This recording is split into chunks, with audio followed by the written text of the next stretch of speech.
Porque me ha quedado una pregunta que le habíamos hecho a los cordobeses. A ver. Y que, digo, más allá de que ya no... ya no estamos preocupando por ejemplo, cuáles son los refuerzos de Talleres, de Belgrano y demás, que por ahí ese contraste hoy todavía le falta un poquito más de tiempo. Pero había quedado este dato que le habíamos consultado a los cordobeses, es decir, qué sentimiento le generaba el Mundial de Fútbol, ¿no? Es decir, a muchos, a mí realmente, yo les conté la otra vez, el nerviosismo me supera, es una cosa que ya prácticamente cuando juega Argentina la paso mal. Sí.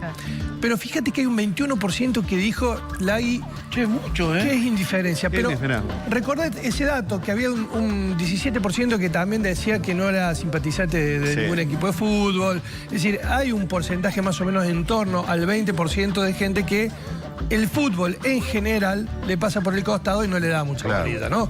Hay un 15% de entusiastas.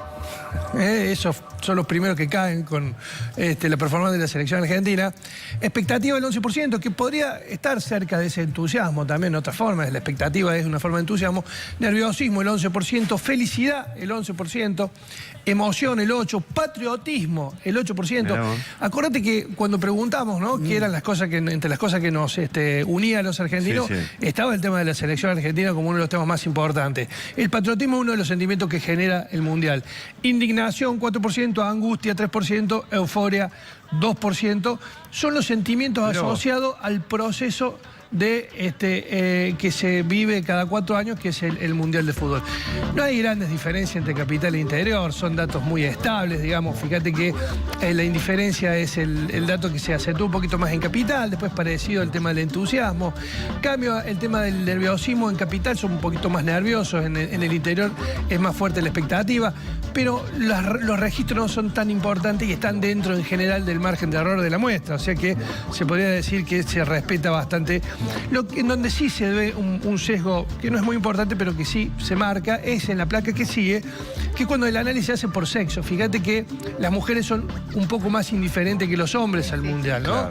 El 25%, es un cuarto de las mujeres, no le da mucha bolilla, o no le da bolilla directamente al Mundial de Fútbol. Después, en general, el entusiasmo, las expectativas y el nerviosismo se reparten en partes iguales entre hombres y mujeres. Después tenés por edades, ¿no?, la placa que sigue. Y acá el dato también, el único que muestra un sesgo es el primer dato a la izquierda, ¿sí?, la indiferencia. Fíjate que la indiferencia sube a medida que sube la escala etaria, es decir, los mayores son los más indiferentes, los menores son los menos indiferentes. Después, también el dato es muy parejito en el resto de los sentimientos, entusiasmo, expectativa, nerviosismo, están entre el 13, 18%, es muy poquito el pico que se da. Y finalmente, en lo que tiene que ver por los sectores sociales, ¿no?, la indiferencia se acentúa en el nivel alto, Lagui, y el entusiasmo también. Y se va modificando, fíjate, los más nerviosos, a los que le pasan peor, son los sectores bajos, con el 15%, que se acentúa el nerviosismo en ese segmento socioeconómico. Pero en general, y nos parece interesante compartir este dato, estos son los sentimientos asociados. Y ¿sabes qué? Esto, lo más importante es que nosotros se lo preguntamos y se lo contestaron espontáneamente. Es decir, no había una guía, ¿cuál de estos sentimientos? No, fue espontánea la respuesta, con lo cual también es importante porque obviamente muestra qué nos genera el Mundial más allá de todo lo que se ve.